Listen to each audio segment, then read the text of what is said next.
बिस्मिल्लाहिर्रहमानिर्रहीम, अस्सलाम वालेकुम नाज़रीन। आप यूट्यूब चैनल देख रहे हैं। मैं इमरान ख़ान हूँ। 2 दिन से लगातार मैं जाग रहा हूँ क्योंकि इससे पहले एक लंबा चौड़ा सिलसिला था, बल्कि तीसरा दिन ही हो गया। एक दिन वो लाहौर के अंदर सारी एपिसोड हुई गिरफ़्तारी के हवाले से और ज़मानतों के हवाले से। उसके अगले दिन जो है वो फिर इस्लामाबाद आना पड़ा और फिर वो भी जागते हुए रात तकरीबन गुजरी 2-3 घंटे की नींद, और फिर पेशावर गए और वहाँ से फिर एक लॉन्ग मार्च, फिर सारी रात जागते रहे और अभी तक जाग रहे हैं। तो ये 2-3 दिन हो गए हैं, बहुत चंद घंटे की नींद मिली है सोने के लिए। तो इमरान खान साहब ने फाइनली अपना लॉन्ग मार्च मुकम्मल कर लिया। अहम तरीन चीज़ें मैं आपको बताता हूँ और बहुत बड़ी डेवलपमेंट्स हैं कि एक्चुअली हुआ क्या है। अंदर की खबर, इमरान खान साहब ने कहा कि 6 दिन का वक्त दे रहा हूँ और 6 दिन के अंदर अगर इलेक्शन की कॉल ना दी गई, जून के लिए उन्होंने कहा कि अनाउंस कर दिया जाए और इलेक्शन का वक्त दें और असम्बलियाँ तहलील करें 6 दिन के अंदर अंदर, और अगर ये कॉल ना दी गई तो फिर मैं दोबारा इस्लामाबाद आऊँगा। यानी उन्होंने कहा कि उनके पास दोबारा आने की ऑप्शन मौजूद है और मैं दोबारा इस्लामाबाद आऊँगा। पहले तो मैं आपको बड़ा क्लियरली ये बता दूँ कि जो लोग वहाँ पे मौजूद थे वो वापस जाने के लिए नहीं आए थे। जितनी यूथ वहाँ पे मौजूद थी उन्होंने ये शिकवा किया और वो ये कह रहे थे कि हम यहाँ पे रुकने आए थे और हम यहाँ पे धरना देने आए थे और हम इस हुकूमत को घर भेज कर वापस जाएंगे। हम नहीं चाहते कि इमरान खान साहब इसको ख़त्म करें और यहाँ पे मुकाबला करना चाहिए। इमरान खान साहब खुद भी यही चाहते थे। कल रात 11-12 बजे तक सूरत हाल बिल्कुल ऐसे ही थी और सूरत हाल के अंदर ट्विस्ट आता है 11 बजे के बाद। ख़ास तौर पे उस वक्त ट्विस्ट आता है जब इमरान खान साहब अटक को क्रॉस कर लेते हैं, क्योंकि अटक से पहले तमाम रुकावटें थीं। वो रुकावटें जब दूर कर दी गई और उसमें जो अटक वाली रुकावट दूर करना है वही टर्निंग पॉइंट है। उसमें जिन लोगों ने बहुत अहम रोल प्ले किया वो मैं आपको बता दूंगा अभी। लेकिन हुआ क्या, पूरी गेम आप समझिए। मैंने आपको थोड़े दिन पहले खबर दी थी। मैंने आपको बताया था कि PMLN ने एस्टेब्लिशमेंट से ये कहा कि हमें या तो 2 बजट पेश करने हैं या एक भी नहीं करना। तो एस्टेब्लिशमेंट ने कहा कि हम आपको ये गारंटी नहीं दे सकते कि आपकी हुकूमत 1.5 साल चलेगी, क्योंकि आपके लोग ही थोड़े से हैं। कोई भी एक इत्तेहादी निकल गया तो आप फारिग हो जाएंगे। तो हम कहाँ दर्द सर ऐसा पकड़ेंगे, हम नहीं कर सकते, आपको गारंटी नहीं दे सकते और पॉलिटिक्स से हम बाहर रहना चाहते हैं। दूसरा ऑप्शन उन्होंने कहा कि आप हमें और इमरान खान को फिर अकेला छोड़ दें, हम जाने और इमरान खान जाने। आपने इमरान खान के दबाव में हमें ये नहीं कहना, आपने इमरान खान के दबाव में हमें ये नहीं कहना कि इलेक्शन करवाओ, फिर हम जाने और इमरान खान जाने। ये बात गालिबन उनकी मानी गई और डॉन अखबार ने तो ये भी छापा कि एस्टेब्लिशमेंट ने सपोर्ट दे दी है PMLN को। और एक्चुअली वो सपोर्ट यही थी कि आप ठीक है, आप जो एडमिनिस्ट्रेशन आपके पास है, आपके पास इख्तियारात हैं, आप अपने इख्तियारात इस्तेमाल कर सकते हैं, इंतज़ामिया को यूज़ कर सकते हैं और मुदाखलत नहीं करेगी एस्टेब्लिशमेंट। तो यही हुआ और PMLN ने अपनी पूरी ताकत का इस्तेमाल किया। राना सनाउल्लाह साहब की असेसमेंट यही थी और राना सनाउल्लाह साहब को क्योंकि बहुत काबिल वज़ीर दाखिला समझा जाता है, मियाँ नवाज शरीफ साहब ने राना सनाउल्लाह साहब को कहा कि राना साहब फिर संभाल लोगे तुसी लॉन्ग मार्च और धरना, लॉन्ग मार्च को संभाल लोगे। तो शहबाज शरीफ साहब की तरफ देख कर राना साहब ने कहा था कि जी जैसे हुक्म करेंगे। तो उस पर बड़ा वावेला किया गया बाद में और PMLN के कई दानिश्वरों ने यह कहा कि राना सनाउल्लाह ये कर देंगे वो कर देंगे और बड़े बड़े दावे शुरू हो गए। ख्वाजा साद रफ़ीक ने बड़े दावे किए, मरीम नवाज बड़े दावे किए, राना सनाउल्लाह ने खुद भी बड़े दावे किए कि मैं तो इनके 20 बंदे इनके नहीं निकलने दूंगा और इनको निशान इबरत बना दूंगा। और फिर इंतजामात शुरू हुए। इन्होंने कंटेनर्स पकड़ के सारे शहर बंद कर दिए, हर जगह पे आंसू गैस की शेलिंग करवाई, पुलिस को तगड़ा किया, पुलिस के जत्थे खड़े किए, लोगों की गाड़ियां तक तोड़ दी, औरतों के ऊपर टॉर्चर किया, बच्चों के ऊपर टॉर्चर किया, आंसू गैस अंधाधुंध फेंकी। लगभग कोई 25,000 आंसू गैस के शैल इन्होंने मुबैना तौर पे फेंक दिए पूरे पंजाब में और KP में, KP से आने वाले काफ़िले के ऊपर या इस्लामाबाद में। बड़ी तबाही फेरी है। यानी इस बड़े पैमाने पर आंसू गैस का इस्तेमाल इससे पहले पाकिस्तान में इस तरह नहीं हुआ, इतने बड़े पैमाने पे कि पूरे लैंडस्केप के ऊपर हर शहर के अंदर आंसू गैस फेंकी जा रही है, रबड़ की गोलियां चल रही हैं, लाठी चार्ज हो रहा है, बहुत सारे लोग ज़ख्मी हुए हैं, बहुत सारे लोग जो हैं वो बहुत बुरी तरह ज़ख्मी हुए हैं, पुलिस वाले भी कुछ ज़ख्मी हुए हैं। लेकिन ये असेसमेंट पक्की थी कि इमरान खान खैबर पख्तूनख्वा से पंजाब में नहीं आ पाएंगे और अगर आएंगे भी तो अटक के मुकाम पे उनको रोक लिया जाएगा क्योंकि खट्टक भी अटक को पार नहीं कर पाए थे तो इमरान खान भी नहीं कर पाएंगे। परवेज़ खट्टक ने इसको पूरे को स्टडी किया हुआ था। परवेज़ खट्टक ने इसको स्टडी किया हुआ था और उनको पता था कि पिछली मरतबा क्या गलतियां हुई, तो उन्होंने वो असेसमेंट कर ली थी कि किस तरीके से हम पुलिस को धकेल के निकाल देंगे। पुलिस ने सेम फार्मूला लगाया हुआ था। अच्छा, यहाँ पे क्या होता है कि एक तरफ जुल्फ़ी बुखारी ने अटक में पुलिस को बहुत बुरी तरह इंगेज किया। मेजर ताहिर सादक से जो उम्मीद की जा रही थी उस तरह तो वो दिखाई नहीं दिए, लेकिन उनके लोग मौजूद थे। लेकिन जुल्फ़ी बुखारी ने वाकई में इस मरतबा फ्रंट लाइन पे आके अपने लोगों के साथ बड़ी ज़बरदस्त लड़ाई लड़ी है और अटक से उन्होंने काफ़ी कारनामा जुल्फ़ी बुखारी ने दिखाया है। उसके बाद जो एबटाबाद से उमर अयूब साहब हैं, उन्होंने अपने कारकुनों के साथ एक बहुत बड़ा हल्ला बोला एक पहाड़ के ऊपर से पुलिस पर, और उसके नतीजे में वो खुद भी ज़ख्मी हो गए, उनको बहुत चोटें लगी हैं और वो फिर उसके बाद हॉस्पिटलाइज हुए हैं, उनको हॉस्पिटल भेजा गया है। लेकिन उन्होंने बड़ी बहादुरी से वो लड़ाई लड़ी है अपने लोगों के साथ मिलकर। आतिफ खान और परवेज़ खट्टक, इनका ये सारा प्लान था। आतिफ खान इसको एग्जीक्यूट करवा रहे थे अपने नौजवानों के ज़रिए से। तो इन्होंने पहाड़ों पर से जब पत्थर फेंके तो पुलिस को हटना पड़ा, और जैसे ही वो मौका मिला तो इन्होंने नीचे से कंटेनर हटाना शुरू कर दिए। कंटेनर हटते ही वहाँ से गाड़ियाँ निकलवाना शुरू की और फिर पुलिस थोड़ी देर में गायब होना शुरू हो गई। ये जिस वक्त बैरियर टूट गया और दोबारा इस बंद को पुलिस ने बड़ी कोशिश की, पुलिस ऊपर से गाड़ियों पे पत्थर भी मारती रही, लेकिन पुलिस जब इस बंद को दोबारा नहीं बांध सकी तो फिर सूरत हाल तब्दील हो गई। अब सबको नज़र आ रहा था कि इस्लामाबाद में दाखिला 100% हो चुका है इमरान खान का, और इमरान खान को इस्लामाबाद में दाखिल होने से रोकना था। हुकूमत के हाथ पांव फूल गए और उस वक्त अजीबोगरीब बयानात आना शुरू हो गए। और फिर ये हुआ कि कुछ लोगों ने इमरान खान साहब के करीबी लोगों से रब्ता किया कि आप धरना ना दें, आप अपना आके जलसा कर लें, क्योंकि सुप्रीम कोर्ट ऑफ पाकिस्तान ने भी यही ऑर्डर दिया हुआ था। अब ज़रा ये मल्टीपल चीज़ें, एक तो सुप्रीम कोर्ट ऑफ पाकिस्तान का ऑर्डर है जिसमें ये कहा गया था कि आप आके अपना जलसा करें और जाएं।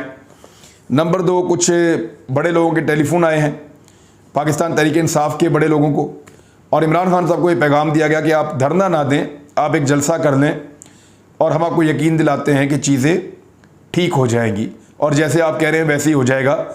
अगर आप आकर धरना देकर बैठ जाएंगे तो PMLN के लिए ये बहुत मुश्किल हो जाएगा कि वो आपके धरने के दौरान अपनी हुकूमत ख़त्म कर दें, क्योंकि इसमें आप विन विन सिचुएशन में चले जाएंगे और उनको कोई फेस सेविंग नहीं होगी, वो पूरी तरह तबाह बर्बाद हो जाएंगे। तो ये 2 चीज़ें उनके साथ डिस्कस की गई और बहुत सारी और चीज़ें भी हैं जिसमें इमरान खान साहब की जानिब से भी या उनकी पार्टी की तरफ से भी कुछ सख्त शराइत रखी गई हैं, जिनमें से ज़्यादातर मुझे लगता है कि मान ली जाएंगी। अब हुआ ये कि इमरान खान साहब का क्राउड चाहता था कि वो यहाँ बैठें, इमरान खान साहब खुद भी चाहते थे कि वो यहाँ बैठें, और इमरान खान साहब को उम्मीद भी नहीं थी कि सुबह तक इतने लोग मौजूद रहेंगे।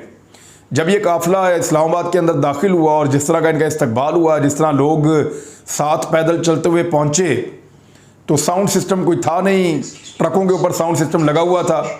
अब 2 ऑप्शन थे, या तो इमरान खान साहब बैठ जाते या वो चले जाते। दूसरी सूरत में एक चीज़ और भी पैरेलल चल रही थी, हुकूमत के ऊपर एतबार नहीं किया जा सकता। ये हुकूमत इसी लॉन्ग मार्च के हवाले से मुकदमे दर्ज करके इमरान खान को गिरफ्तार करने की कोशिश भी कर सकती है। इमरान खान साहब ने एक ज़बरदस्त काम ये किया है, यानी इसको फ़िलहाल फौरी तौर पे तो लोग इसको देख रहे हैं ऐसे कि जैसे कोई पसपाई हुई है, लेकिन यहाँ से एक नई कामयाबी भी निकल सकती है, और लीडर ज़्यादा बेहतर जानता है कि वो अपने लोगों को कहाँ लेकर जा रहा है, और इसमें से मुमकिन है कि ये बहुत अच्छा फ़ैसला हो, क्योंकि मैंने कुछ चीज़ें मैं ऐसी जानता हूँ जो मैं अभी बता नहीं पाऊँगा आपको, और वो बतानी भी नहीं चाहिए, वो अमानत हैं, क्योंकि मैं कंटेनर में मौजूद था, मेरी वहाँ पे लोगों से कुछ बातचीत भी हुई है, तो वो अमानत है मेरे पास, वो मैं बता नहीं सकता। लेकिन आपको मैं ये बता देता हूँ कि 6 दिन का टाइम इमरान खान ने बहुत सोच समझ कर दिया है, ये ऐसे ही नहीं दे दिया। एक तो सुप्रीम कोर्ट ऑफ पाकिस्तान को ये बताया कि आपने अहकाम जारी किए टॉर्चर ना करो, हुकूमत वक्त ने आपकी एक भी बात नहीं मानी और पूरे पाकिस्तान में टॉर्चर करते रहे लगातार, और रात गए तक करते रहे, हुक्म मिलने के बाद कई घंटों तक करते रहे, सुबह तक करते रहे, हुक्म अदूली। दूसरी जानिब इमरान खान साहब ने एक छोटी सी फेस सेविंग एक ऐसी हुकूमत को दी है जिनके पल्ले ही कुछ नहीं है। अब उसके बाद जो पहला नतीजा निकला है वो मैं आपको बता देता हूँ कि वो क्या है, लेकिन उससे पहले कुछ चीज़ें मैं आपके साथ और शेयर करना चाहता हूँ। लोगों का जो जोश और जज्बा था उसके बारे में मैंने कुछ वीडियोस बनाई हैं। देखें बच्चे किस तरह आए हुए हैं, ख़वातीन किस तरह आई हुई है, फैमिलीज़ किस तरह आई हुई हैं। ये सारी रात लोग यहाँ फुटपाथों में बैठे हुए इमरान खान का इंतज़ार कर रहे थे। मैंने लोगों की आंखों के अंदर बड़ी उम्मीद देखी है। मैंने ये देखा है कि ये लोग अपने लीडर के लिए कुछ भी करने को तैयार हैं। इस पार्टी ने अपना आखिरी इम्तिहान भी पास कर लिया है। वो कहते हैं ना झाका खुल गया है, तो अब पाकिस्तान तहरीक इंसाफ का भी झाका खुल गया है। अगर पंजाब के अंदर कोई दो ऐसी पार्टियां हैं जो रियासती ताकत का मुकाबला कर सकती हैं, तो पहली पार्टी जो है वो तहरीक लब्बैक है। और आपको पता है वो रियासती ताकत का ना सिर्फ मुकाबला करती है बल्कि आगे से डंडे भी मारते हैं और बंदे भी मार देते हैं। दूसरी जो पार्टी है वो पाकिस्तान तहरीक इंसाफ अब साबित हुई है, जो रियासती ताकत का मुकाबला कर सकती है, डंडे खा भी सकती है, डंडे मार भी सकती है। ख़ास तौर पे इस पार्टी के अंदर ख़वातीन और बच्चों ने जो जुर्रत दिखाई है या नौजवानों ने जो जुर्रत दिखाई है वो बहुत कम किसी पार्टी के अंदर, दुनिया में बहुत कम ऐसी चीज़ें देखने को मिलती हैं। तो अब इमरान खान साहब को जब दोबारा रिक्वेस्ट की गई तो फिर इमरान खान साहब ने इस रिक्वेस्ट को मान लिया है फॉर द टाइम बीइंग, लेकिन वो किसी पे एतबार करने को तैयार नहीं है। खैबर पख्तूनख्वा की जो क़यादत है वो इमरान खान साहब को बार बार ये कह रही थी कि आप वापस खैबर पख्तूनख्वा चलें और आप यहाँ पे इस्लामाबाद में क़याम ना करें। इम्पोर्टेड हुकूमत और उनके हैंडलर्स के ऊपर एतबार नहीं किया जा सकता। 6 दिन का वक्त मांगा गया है, आप 6 दिन का वक्त दे दें, लेकिन आप वापस खैबर पख्तूनख्वा में चलें और वहाँ से जाकर आप ऑपरेट करें। अगर तो ये मामला हल होता है तो ठीक है, वरना 6 दिन के बाद हम वापस आएंगे और तब इस हुकूमत के पास बैरियर खड़े करने की गुंजाइश भी नहीं होगी, कंटेनर लगाने की गुंजाइश भी नहीं होगी, क्योंकि सुप्रीम कोर्ट ऑफ पाकिस्तान का वाज़ेह हुक्मनामा आ चुका है और इस मरतबा उतने बैरियर, उतने कंटेनर, उतने शेल्स नहीं चलाए जा सकेंगे और बहुत बड़ी तादाद में पाकिस्तानी इस्लामाबाद पहुंच जाएंगे 6 दिन के बाद। तो बिगड़ा कुछ नहीं है, बल्कि हुआ यह है कि इस हुकूमत को एक छोटी सी फेस सेविंग मिली है। अगर उसमें वो चाहें तो वो हुकूमत को तहलील करके नए इंतखाबात करवा सकते हैं। एक और फेस सेविंग भी मिल गई है हुकूमत को, लेकिन उससे पहले ज़रा ये दो वीडियो हैं, ये देखें। एक माजूर शख्स है, नौजवान, बैसाखियों पे वो जब आया धरने में उससे मेरी बात हुई और एक नौजवान है उसका सर फट गया था और वो जाके हॉस्पिटल से उसने पट्टी करवाई, वो फिर वापस आ गया धरने में। और इस तरह के 2-3 मैंने देखे हैं, सर फटे हुए हैं, पट्टियाँ करवा के आए हुए हैं। ज़रा इन दोनों की आप बात सुने फिर आगे बढ़ता हूँ। अस्सलाम वालेकुम। वालेकुम अस्सलाम। कहाँ से आए हैं आप? जी मैं डिस्ट्रिक्ट बडगाम से आया हूँ, हज़ारा डिवीजन से। यहाँ क्या करने आए हैं? जी इमरान खान की कॉल पे आए हैं हम। इम्पोर्टेड हुकूमत नामंजूर है हमें बिल्कुल, और हम जो रिजीम चेंज का जो कॉन्फ्रेंसी है इमरान खान की, हम उसके मौक़िफ़ के साथ खड़े हैं। नहीं, आप कब निकले थे, कब पहुंचे हो? हम सुबह निकले, सुबह 10 बजे में ये तो बहुत रुकावटें थी, आपको आइडिया नहीं था? बहुत रुकावटें थी, हमें आइडिया भी था, मैं पहले भी आ चुका हूँ, लेकिन तो आप इस हालत में कैसे आए हैं? जी ये तो अगर हम आधे न भी होते तो भी इमरान खान के लिए आते, पाकिस्तान के लिए आते इंशाल्लाह। क्या नाम है आपका? नियाज मोहम्मद। ये क्या हुआ है? ये पुलिस वाले ने मुझे मारा, बहुत ज्यादा मारा। कहाँ पे, किस जगह पे? F6 पर, यहाँ इस्लामाबाद में? ये इस्लामाबाद में सर। क्यों अब प्रोटेस्ट करने जा रहे थे? हम जा रहे थे खान साहब के देखने के लिए। बहुत ज्यादा मारा सर, हमको इतना मारा। तो वापस क्यों आ गए हो? अभी हॉस्पिटल जाओ। वहाँ पे उसने लाठी चार्ज किया, हमारा सांस नहीं तो अस्पताल से कब निकले हो? अस्पताल से अभी आए हैं, अभी सर। अस्पताल से सीधा वापस आ गए इधर? अभी अस्पताल से सीधा इधर। मैंने कहा अपने भाई को, मैंने कहा हमें जाना नहीं है। तो नाज़रीन, आपने इन दोनों को सुना, तो इस तरह का जज्बा था, इस तरह का जोश था यहाँ पे मौजूद। अब मैं आपको बताता हूँ कि पहली जो खबर आई है इमरान खान साहब के धरने के इख्तिताम, धरना तो नहीं, लॉन्ग मार्च के इख्तिताम पे जलसे के बाद जो पहली खबर आई है वो ये आई है कि बलूचिस्तान अवामी पार्टी वफाक में हुकूमत की हमायत वापस लेने पर गौर कर रही है। यानी बलूचिस्तान अवामी पार्टी के 4 वोट हैं और इस हुकूमत के बाद टोटल वोट 173 हैं। 172 की ज़रूरत है हुकूमत बनाने के लिए। अगर वो 4 निकल जाते हैं, 169 रह जाते हैं। मुनहरिफ अराकीन वोट देंगे भी तो वो काउंट नहीं होगा। हुकूमत गिर गई, हुकूमत गिर गई, अमली तौर पे मौजूद नहीं है। तो ये एक और टेक्निकल चीज़ सामने आई है। मुनहरिफ अराकीन वोट डाल नहीं सकते, सुप्रीम कोर्ट कह चुकी है, वोट काउंट ही नहीं होगा एतमाद में। और दूसरी जानिब ये जो बलूचिस्तान अवामी पार्टी है, इसके 4 वोट हैं। एक तो पहले इमरान खान साहब के साथ था, तो वो जो 4 वोट हैं वो चारों के चारों वोट काउंट नहीं होंगे, तो ये 169 रह जाएंगे। और जब 169 रह जाएंगे तो फिर हुकूमत ख़त्म हो जाएगी, फिर काफ लीग भी अपने 2 विड्रॉ कर लेगी। तो शहबाज शरीफ के लिए या इम्पोर्टेड हुकूमत के लिए बहुत बड़ी मुश्किल पैदा हो गई है। बलूचिस्तान अवामी पार्टी की इस सोच के बाद जो पैदा हुई है इमरान खान साहब के घर जाने पे या यहाँ से आखिरी जलसा करके निकल जाने के ऊपर। तादाद के हवाले से मैं बताऊं कि एक दुनिया चल रही थी इमरान खान साहब के कंटेनर के साथ, दोनों तरफ हज़ारों लोग इधर चल रहे थे, हज़ारों लोग इधर चल रहे थे, पीछे सैकड़ों गाड़ियाँ आ रही थी, आगे भी गाड़ियाँ जा रही थी और सारे रोड उसी तरफ को जा रहे थे।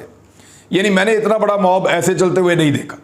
और 20 घंटे तक लगातार चल के सारी लड़ाइयाँ लड़के, आंसू गैस खा के, डंडे खा के, ज़ख्मी होकर ये लोग पहुँचे हैं। तो ये एक बड़ी कामयाबी है पाकिस्तान तरीके इंसाफ की। लेकिन ये 6 दिन बहुत इंपॉर्टेंट होंगे और कुछ खबरें मैं आपको आने वाले वक्त पे दूंगा, हैं बड़ी अहम, लेकिन क्योंकि मैंने कुछ वादा किया हुआ अभी आपके साथ शेयर नहीं कर सकता। लेकिन ये आपको यकीन दिलाता हूं कि ये 6 दिन इमरान खान ने ऐसे ही नहीं दिए। अब तक के लिए इतने ही। अपना ख्याल रखिए, अपने इस चैनल का भी। अल्लाह हाफ़िज़।